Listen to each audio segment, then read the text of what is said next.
देवा, विना आधाराच्या या घराला फक्त तुझा आधार राहिलाय। जेव्हा जेव्हा आमच्यावर संकट आली तेव्हा तू पाठीशी उभा राहिला। आता पुन्हा एकदा हात पसरते।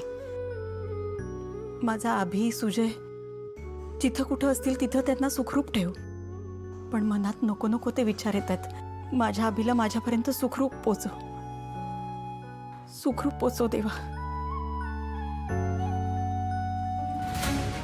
लागला?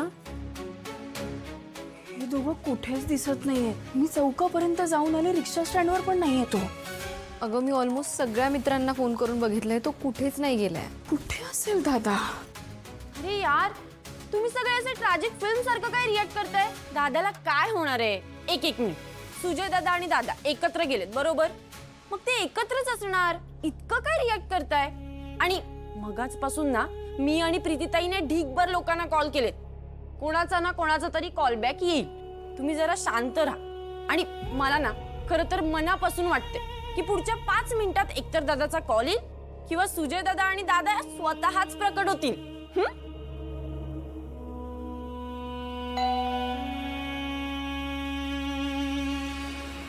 आलाच दादा।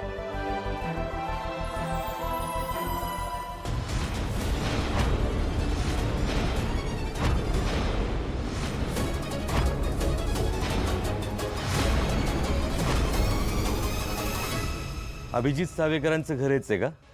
हो, काय झालं साहेब? नाही, तुम्हाला आमच्या बरोबर यावं लागेल।